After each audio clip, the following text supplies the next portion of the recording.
morning, everyone. It's been quite the morning already. I can't wait for the rest of the day. So we've been having a deep spiritual time as we dive deep into magic. Creating a life of magic, big magic. And we are basing this on the brilliance of Elizabeth Gilbert's book, Big Magic, Creating Life Beyond Fear. So what we are exploring is the attitudes, the approaches, the habits needed to uncover our hidden treasures, to face our fears, and to trust the universe. All of which lead us to our most creative, magical life. The life that God intended us to live. Ernest Holmes wrote this in Thoughts Are Things on page 95. You live because life lives in you. You move because there is a universal energy flowing through you. You think because there is an infinite intelligence thinking through you. You exist because the divine spirit has sought to individualize itself as you. This is why you are called, he says, the temple of the living God. There is a divine spark at the center of your being. But you need to recognize this, to believe this, and to act upon this belief. So within each and every one of us, there is this divine spark, this energy, because everything is energy, this infinite energy of life itself, that all it does is create. And so that is our nature, to create. So that is what we have been exploring this month, and how to act upon that knowing of who we are. Here's a brief review. So far, we have defined creative living as a life that is driven more strongly by curiosity than fear. A life in which you bring forth from you that which brings you joy and fulfillment, which in turn blesses the world. We have said that every one of us, no exceptions, there are no exceptions, has within us a hidden treasure that when we uncover it, or them, because it could be more than one, that would bring forth joy and fulfillment into our lives and then bless the lives of everyone around. It raises the vibration. And we know that when the vibration of energy is raised, there is only good taking place. And we have looked at one very boring thing that holds us back from discovering that life of creativity, that life where our hidden treasures become visible to us. And that is fear. Fear is the one thing that holds us back. Nothing else does. And we have embraced the idea of being, where is he? Where's Joe? He's not in the room. There you are. Enchanted, that's his word, of being enchanted by our own inspiration, realizing that energy, that ideas are energy floating around. This is such a great concept that she came up with. And we even talked about this in my quantum physics class during the week, and I didn't bring it up. But the ideas are floating around, but we have to be open and receptive in order for them to come through us and express as us. So this is what she did. Ideas are unformed energy floating around with only one desire, and that is to be made manifest. And in order to do that, we need to open up as human conduits and let that idea flow through us, if it suits us. Not all ideas are for us. Do we think ideas, or do ideas, think us. Something to think about. We need to have a crack so the light can get in, which has been sung so beautifully. We need to have that crack. We need to have that opening, that receptivity, so that we can allow those ideas to take form within us, and then we carry them out. But that is our choice. It's always going to be our choice. Have you ever had great things come into you? I have. And I've said, nah, I don't think so. For whatever reason, usually it's not good enough or not worthy or something like that. And that's based in fear. Or have we said yes? I'm so glad I said yes to Joyful Gathering and just moved ahead with that, taking the steps. But that was an idea that floated in through my consciousness. So let's just say that we are enchanted by the inspiration that an idea gives us. There is one viewpoint that will stop forward movement and one that completely supports it. And that is what we are here today to explore. How can we move forward into our magical lives that really is present when we believe that? So we will talk today, one of the things we're going to talk about is permission. There's that peace tree. Permission, all right? Probably never thought of that. Permission in a spiritual world, yes. The one that will stop forward movement is thinking that we need permission. Not necessarily a conscious thing. Most of the time, these are our subconscious ideas. But it's lurking in our subconscious, in our thought, that we need it, that we need someone's permission. We're grown-ups. We don't need anyone's permission to do anything, as long as it's not illegal. We don't need anyone's permission. You may think you need it.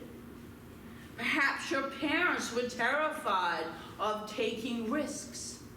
Maybe your parents were compulsive rule followers. Or maybe they were too busy being whatever they were being to even use their imagination toward creativity. How many of us grew up with parents that creativity wasn't even a word they knew how to say? Yeah. You don't even have to raise your hand because I think it's the majority. There's always a couple of like these incredible mothers that are here today. I know they use imagination with their wonderful offsprings. Did you know you were an offspring? Yeah. Anyway, you spring into life to use this magic. So maybe they were afraid of what the neighbors might think. So they never gave you permission to be free, to be curious, to explore, to create the life that you love to live. Now that you're long since out of that environment, it doesn't make a difference because sometimes that lingering deep within you is this belief, usually unconscious, that you need permission and you don't have it. Well, you don't need it. If you really think you do, then I'm giving you permission. I am giving each and every one permission. I'm going to do it with my magic wand, which doesn't make noise anymore, because I let my wonderful grandchildren play with it, because I gave them permission to play with my wand. But anyway, this is my wand. It's my magical wand giving you permission. So, you hereby have permission to be curious, to explore, to create, to freely create with wild abandon, with no end in sight, other than that which you decide. And you now have permission to live a life of joy and fulfillment. So I'm going to turn that into personal declaration. And I want each of us today, because we are going to claim that permission to do exactly what it is that our hearts and minds have been calling us to do. So please repeat this after me. I hereby have permission. I hereby have permission To be curious. to be curious, To explore and create. to explore and create, Freely and with wild abandon. freely and with wild abandon, With no end in sight. with no end in sight, Other than to bring joy and fulfillment. other than to bring joy and fulfillment. And so it is. And so it is. So Gilbert invites us all to, and I'm going to quote this, I'm going to read this from her book. It's on page 92. Possess a fierce sense of personal entitlement, which I hope you learn to cultivate. I know this word has negative connotations, but it is appropriate here, and put it to good use, because you will never be able to create anything interesting out of your life if you don't believe that you are entitled at least to try. Creative entitlement doesn't mean behaving like a princess or a queen. Nothing wrong with that. I like to be called queen. All right. Or acting as though the world owes you anything whatsoever. No, creative entitlement, she writes, simply means believing that you are allowed to be here, and that merely by being here, you are allowed to have a voice. You are allowed to speak your truth. You are allowed to have a vision of your own. The poet David White calls this a sense of creative entitlement. This is from her book. And I love this, the arrogance of belonging. That's what you have, the arrogance of belonging. And claims that it is an absolute, vital privilege to cultivate, if you wish, to interact more vividly with life without this arrogance of belonging. You will never be able to take any creative risks whatsoever without it. You will never push yourself out of the suffocating insulation of personal safety and into the frontiers of the beautiful and the unexpected. I love that. I really love this book.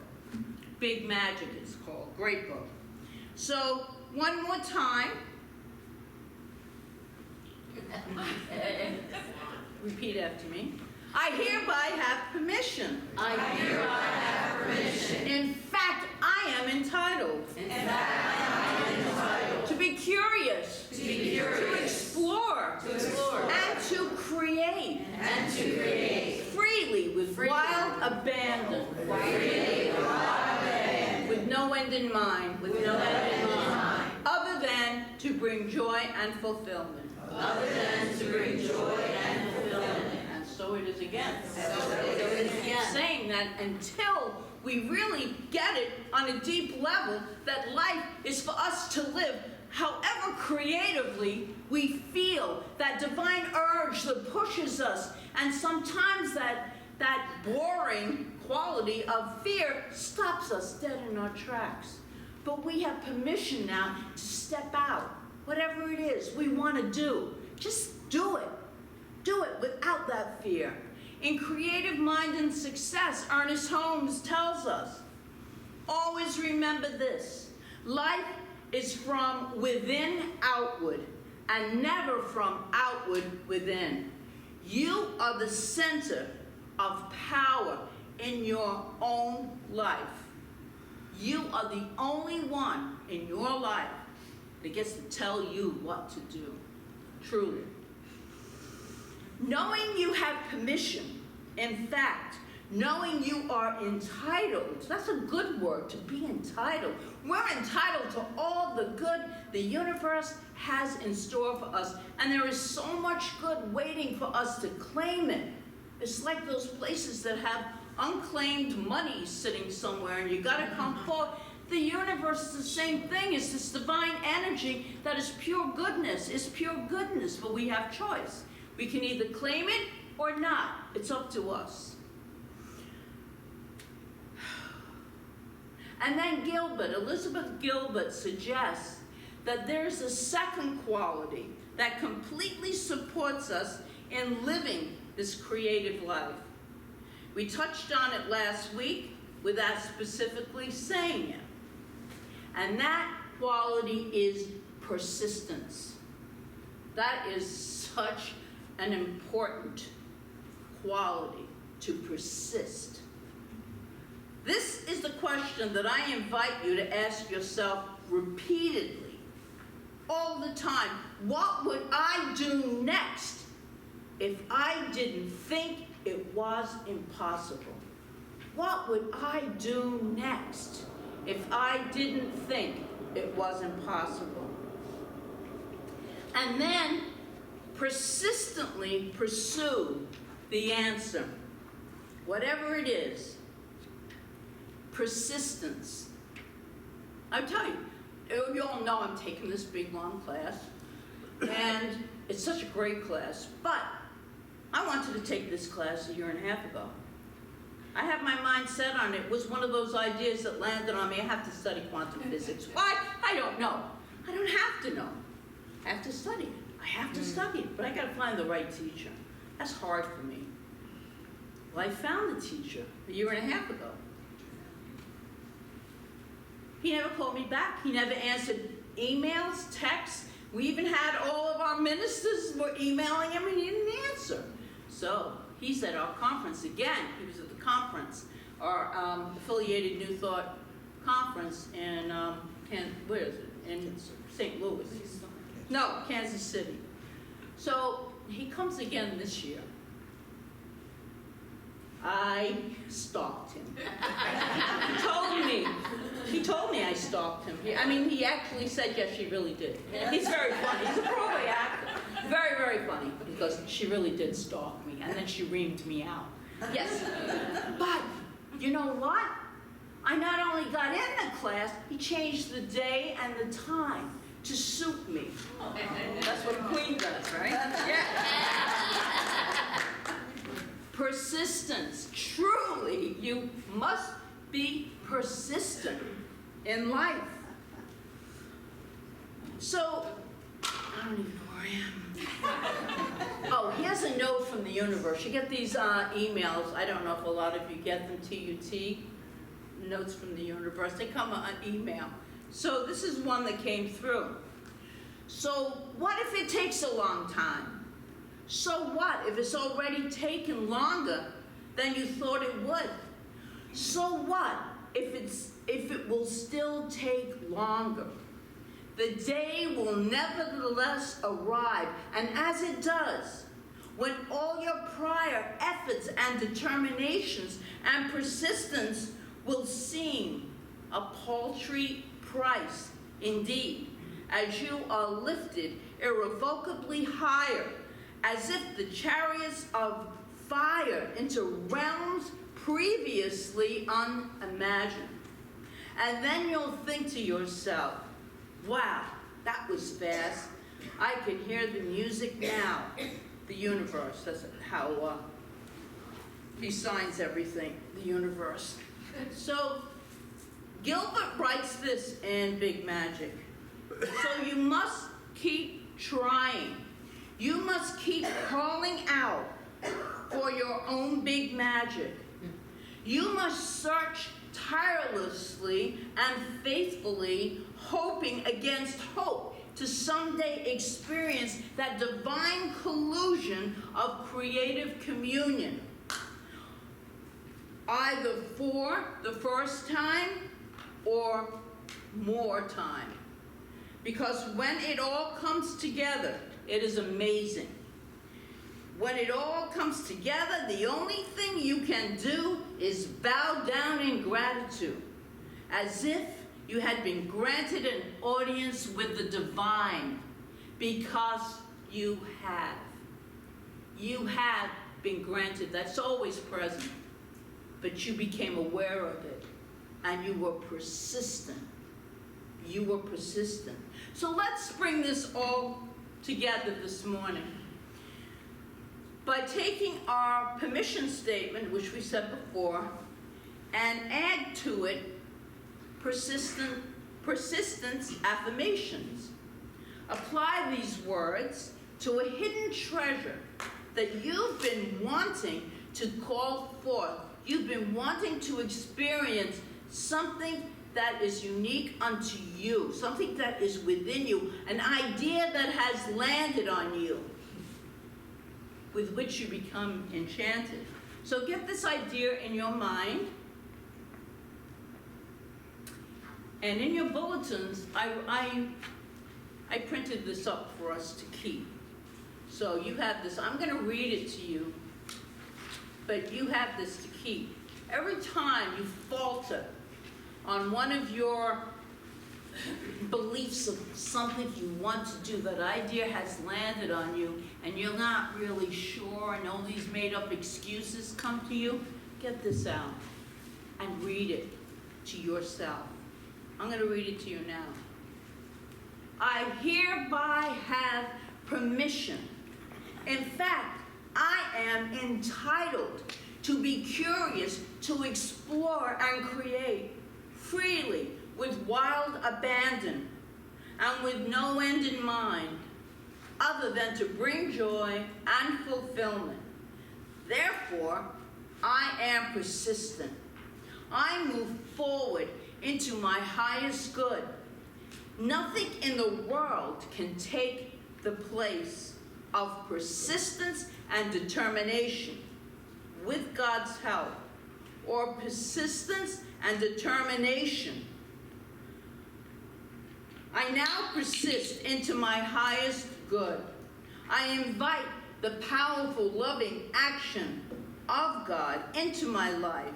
Where every need is met, I expect the best. I anticipate the best in every aspect of my life now. The work of my hands and the plans of my life are moving toward a sure and perfect completion. Miracles now follow miracles, and magic, big magic, never ceases to manifest. And so it is, and so we let it be, and there you have it. Magic.